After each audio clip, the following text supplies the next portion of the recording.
پیام مشرق سے علامہ محمد اقبال کی ایک نظم تنہائی۔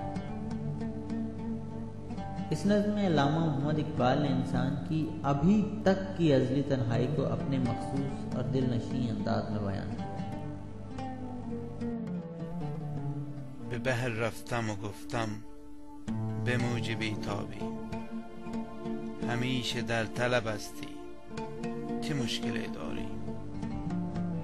میں سمندر پر گیا اور بیتاب بل کھاتی ہوئی لہر سے پوچھا، تو ہمیشہ کسی طلب میں رہتی ہے، تجھے کیا مشکل درپیش ہے؟ هزار لولوی لالاست در گریبانت، درون سینه چو من گوهر دلی داری؟ تیرے گریباں میں ہزاروں چمکدار اور قیمتی موتی ہیں، لیکن کیا تو اپنے سینے میں میرے دل جیسا گوہر بھی رکھتی ہے؟ تپید و از لب ساحل رمید و هیچ نگفت، تپید و از لب ساحل رمید و هیچ نگفت۔ وہ تڑپی اور ساحل کے کنارے سے دور چلی گئی اور کچھ نہ کہا، کچھ نہ کہا۔ به کوه رفتم و پرسیدم این چی بی دردیست، رسد به گوش تو آه و فغان غم زده ای؟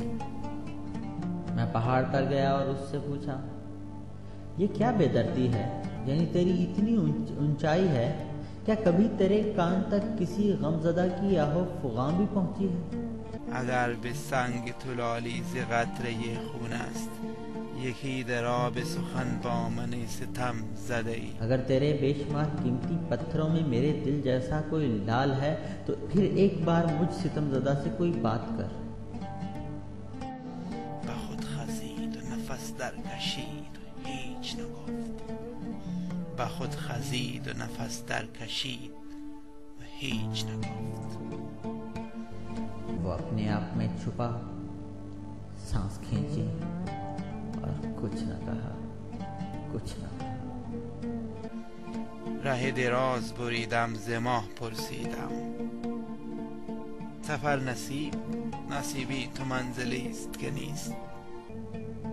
میں نے لمبا سفر کیا اور چاند سے پوچھا، تیرے نصیب میں سفر ہی سفر ہے، لیکن کوئی منزل بھی ہے کہ نہیں؟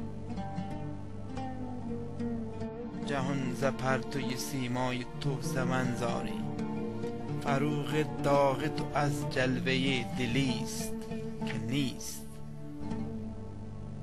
جہان تیری چاندنی سے سمنسار بنا ہوا ہے، لیکن تیرے اندر جو داغ ہے اس کی چمک دمک کسی دل کی وجہ سے ہے یا نہیں؟ سوی ستاره رقیبان دید و هیچ نگفت، سوی ستاره رقیبان دید و هیچ نگفت۔ اس نے ستارے کی طرف رقیبانہ نظروں سے دیکھا اور کچھ نہ کہا، کچھ نہ کہا۔ شدم به حضرت یزدان گذشتم از مه و مه، که در جهان تو یک ذره آشنایم نیست۔ میں چاند اور سورج سے گزر کر خدا کے حضور پہنچا اور کہا کہ تیرے جہان میں ایک بھی ذرہ میرا آشنا نہیں ہے۔ جهان توهی ز دل و مشت خاک من همه دل، چمن خوش است ولی در خوری نوایم نیست۔ تیرا جہان دل سے خالی ہے اور میں مشت خاک سارے کا سارا دل ہوں۔ تیری دنیا کا چمن تو اچھا ہے، لیکن میری نوا کے لائق نہیں ہے، کہ میرا کوئی ہم زباں نہیں۔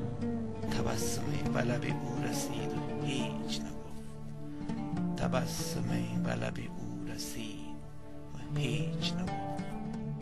اس کے لبوں پر ایک مسکراہٹ پھیلی اور اس نے کچھ نہ کہا، کچھ نہ